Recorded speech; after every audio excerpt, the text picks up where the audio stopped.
Mən özümü müşahidə etdiyim bir nüansı sizə deyim, açıqlamasını istəyirəm sizdə. Misal, mən özümdə həmişə çox düşünürəm də təbiəti, dağı, daşı, aranı. Mən o gün fikirləşirəm ki, biz xarici kanallara baxıram, deyəcək sizin nə mənası var, sadəcə bilmək istəyirəm də. Mən hər şeylə maraqlananam, o gün fikirləşirəm ki, biz Azərbaycanda olan daşların, necə deyim, dəyərini bilmirik. Hansı daş nə üçündür, nə üçün yaradılıb, nəyə xitab eləyir, hansı bölgədə bu daşın bu cür olmasının səbəblərini bilmirik. Yəni, təbiət hadisələrindən bunu fikirləşirəm, təbiətlə bağlı. Və çox təsadüfən 2-3 gün sonra getdim anamgilə, yəni atamgilə getdim. Atamgilə gedəndə biraz oradan-buradan danışdıq və atam mənə eyni sözü dedi. Sən dedi, inanırsan, mən hələ aydınlıq gətirə bilməmişəm ki, bu daşlar nə üçün belədir, bölgələrinə görə rəngləri, formaları dəyişir. Əslində bunların rəngləri, formaları niyə görə dəyişir, neçə min illiklərində nədir? Mən bir baxdım ki, mənim atam mənim sözümü necə deyə bilər və bu mənim beynimdə neçə vaxtı fırlanır. Bu deməli Şəkiyə gedəndən, Kiş kəndinə gedəndən, yəni mən orada qalmışam da, neçə illərdir mən hələ onu araşdırıram özüm üçün xırda-xırda. Tapa bilmirəm. Bax mənə maraqlıdır. Mən atamla biz başqa-başqa evlərdə necə eyni mövzunu eyni düşünə bilərik. İndi bu dildə deyiləsidir. Bəs yaxşı, dildə deyilməyib də mənə ötürülənlər, mənim halım birdən dəyişə bilir, mənim fikrim başqa yerə gedə bilir, mənim enerjim bəlkə parçalana bilir. Burada nə məsələ baş verir bəs? Nə enerji məsələsidir? Orada həm atavızla sizin enerjik bağınız var, görünür siz ataya çox bağlı bir qız olmusunuz. Budur. Bir də həmin vaxt ola bilər ki, siz beyninizdən atanızı da keçirtmisiniz ki, görəsən soruşsam bilə bilərmi? Bəlkə mən gedim ondan soruşum, ora gedəndə soruşacağam mən bunu. Çünki o hər enerjik bağ yaratmısınız. Bəzən o da olur. Məsələn, biz kimləsə oturub söhbət edirsiniz, deyirsən ki, ay da elə mən bunu düşünürdüm. Sən dedin. Ona görə deyirəm ki, ruhla söhbət edə bilir. Rəfiqəmlə görüşməmişdən qabaq bir musiqi zümzümə eləyirəmsə, o gələndə zümzümə eləyəndə deyir ki, mən bugün bütün günü bunu oxumuşam. Sən necə bunu oxuya bilərsən? Enerji bağınız var ona görə. Enerji bağınız var ona görə. Ona görə də onu düşünmüsünüz. Və mən ona görə deyirəm də, yəni bax görürsüz, övlad, ata, övlad, ana.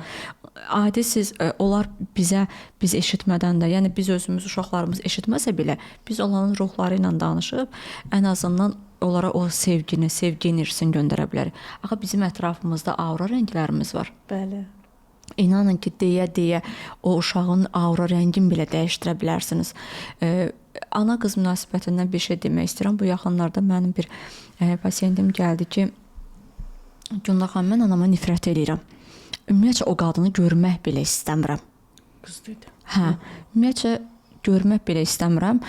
Sual verdim, niyə? Dedi ki, çünki heç vaxt məni sevməyib, həmişə qardaşımı sevibdi. Qardaşımı yəni yaxınlaşıbdı. Bu adətən bir neçə halda baş verir. Yəni bir olur ki, övlad adətən birinci övlad olanda ananın təcrübəsiz zamanına düşdüyünə görə, uşaq zamanına düşdüyünə görə də belə deyək, təcrübəsiz zamanında birinci övladı həm qaynana rolunda, həm qaynata rolunda, həm baldız rolunda, həm yoldaş rolunda görür və bütün aqressiyanı o uşağa buraxır. Və aqressiv olan vaxtda gedib o uşağı qucaqlamır, o uşağa sevgi vermir, belə deyə. O uşaq əgər ana ilə atanın arasında bir belə deyək də yola getməməzlik varsa, o uşaq başlayır atanı sevməyə başlayırsa, ana başlayır o uşağın üzərinə getməyə. Sevməməlisən atanı, danışmamalısan atanla. Amma bizim bəzi xanımlarımız düşünmürlər ki, özlərinə görə uşaqları ayrı salmaq olmaz. Bu onun həyatıdır. Tamam, ruh gələndə zaten ailəni seçir, gəlir. Ruh bilir hansı ailəyə gəlir. O övlad ya o valideynin müəllimi olur, ya da tələbəsi olur o ailənin. Ya o ailənin valideynidir, ya o ailənin tələbəsidir. Ya dərs verir, ya dərs öyrədir. Öyrənir, belə deyək də. Yəni qarşılıqlıdır. Çünki niyə? Məsələn, deyək ki, qız öz evində anası ilə görə eləyə bilmədiklərin sonra öz qızına da eyni şeylər eləyir və yaxud da oğlan öz atası ilə deyək ki, yola getməyibdi, sonra iş yoldaşları arasında başlayır problem yaşamağa, konfliktlər yaşamağa. Eynilə də baxın, o xanım terapiya alandan sonra həmin o ki, deyirəm, xanım gəlmişdi, anasından nifrət eləyirdi. O xanım gəldi, mən onunla ana bağın ki, terapiya elədim. Üstündən bilmirəm, bəlkə bir həftə keçmişdi ya keçməmişdi. Ağlaya-ağlaya mənə zəng elədi. Sevinç göz yaşında. Bilirsiniz nə olub? Dedim nə? Dedim mən tort aldım. Getdim anamın yanına. Anamı o qədər qucaqladım, öpdüm. O qədər darıxmışdım mən anamdan ötürü ki, yəni anam da çox sevindi.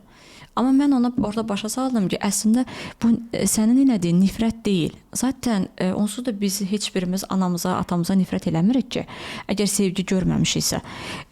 Sadəcə olaraq biz həmişə nə istəmişik? Bizi görün, bizi eşidin, bizi dinləyin. Biz varıq. Biz bir şəxsiyyətik. Bəli. Amma ana, ata öz həyatlarında yaşadıkları hansısa bir problemlərə görə onu uşaqlara yansıdıblar. Uşaq da yük götürüb. Yüklənmiş olur. Hə, uşaq da yüklənmiş. Doğru.